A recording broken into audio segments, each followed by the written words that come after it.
Tres. Hola, buenos días. Mucho gusto, mi nombre es Brian Yesif.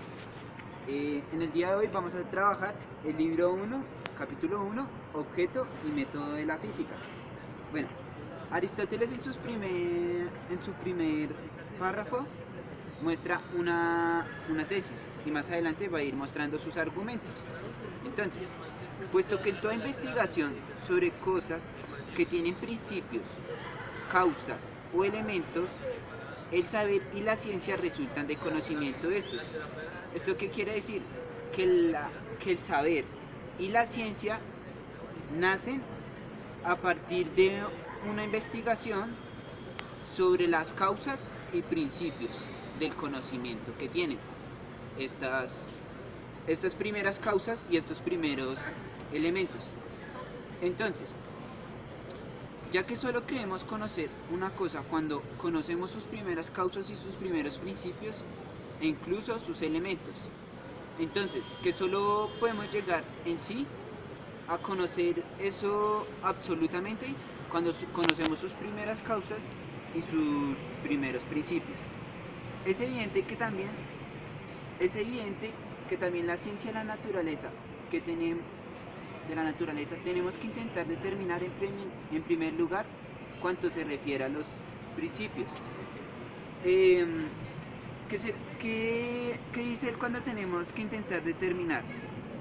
O sea, que nosotros siempre debemos tratar de buscar cuál es el principio de, supongamos, de un árbol, de toda cosa, para llegar a un conocimiento más concreto. O sea, siempre estar como buscando un conocimiento más general, pero siempre sus causas y sus principios de ese conocimiento. Dice que también, bueno, ok. La vida natural consiste en ir desde lo que es más conocible y más claro para nosotros, hacia lo que es más claro y conocible por naturaleza. ¿Esto qué quiere decir? Que debemos empezar por lo básico, que es cómo llega uno a comprender la naturaleza, y, y después pasar a lo complejo, que es llegar a comprender en total o sea, entender la naturaleza, o sea, cómo funciona, cuál es su causa principal, cuál es su fin. A eso es lo que se refiere. Porque lo conocible con respecto a nosotros no es lo mismo que lo conocible en sentido absoluto. O sea, que nosotros debemos, o sea, nuestro conocimiento no, no abarcar todo el conocimiento de todos. O sea, se refiere que no siempre todo lo que nosotros pensamos va a ser en sí todo en sentido absoluto. Por eso, eh,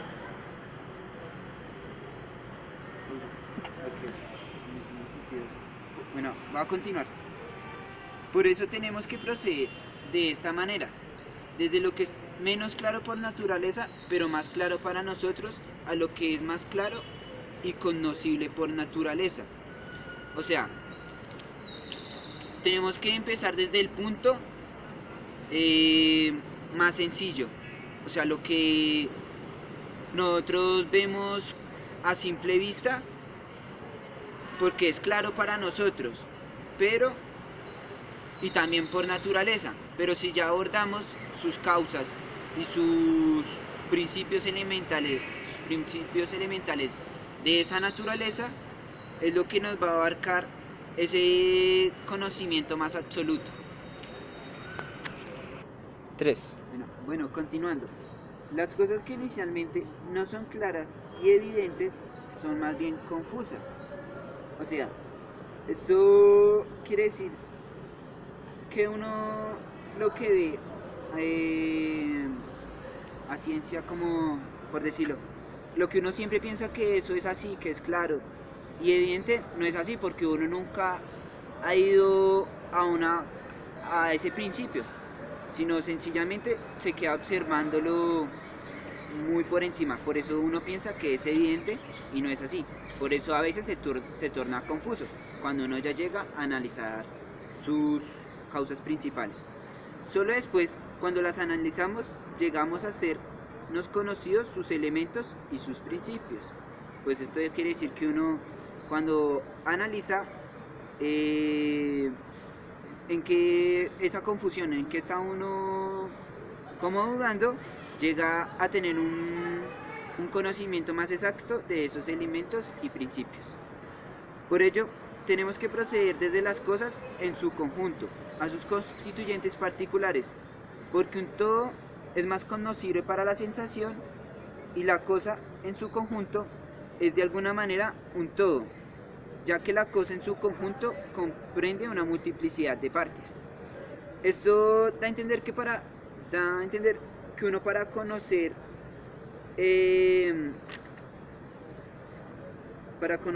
esa parte cognoscible en sí, en el todo, se debe también estudiar esa multiplicidad de partes que conforman a ese todo. Supongamos el árbol, ¿no? Entonces yo debo estudiar, bueno, en qué clima, en qué circunstancias se plantó ese árbol,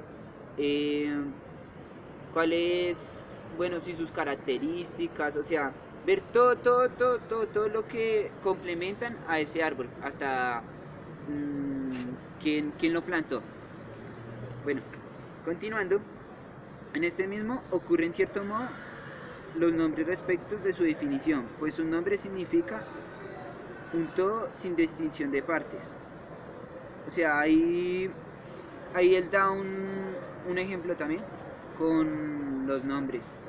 O sea, me pueden decir Juan, pero no está diciendo lo que me abarca. O sea, Juan tiene 2 pies, 2 manos, ni nada, sino está diciendo que, o sea, ¿qué puede significar Brian? Brian es una persona, pero no está diciendo qué partes componen a Brian. Como por ejemplo, círculo, mientras que su definición lo analiza en sus partes constitutivas. Bueno, esto sí no me quedó muy claro. 3. Bueno, continuando, como por ejemplo, círculo, mientras que su definición lo analiza en sus partes constitutivas. También los niños comienzan llamando padre a todos los hombres y madre a todas las mujeres. Solo después distingue quién es cada cual. O sea, a través de que el niño, el hijo, se tomó ese tiempo para analizar como esas causas principales, esos principios principales, ejemplo el de la madre, o como decir, bueno, mi madre es madre porque la conforman tales características, tales órganos. Eso lo llevó a concluir que era su madre. Igualmente el padre, tales características, igualmente el cuerpo, tales características, y eso lo llevó a concluir que era pues su padre. Ahora, vamos a decir número de los principios. El segundo punto que trata es número de los principios. El ser no es uno.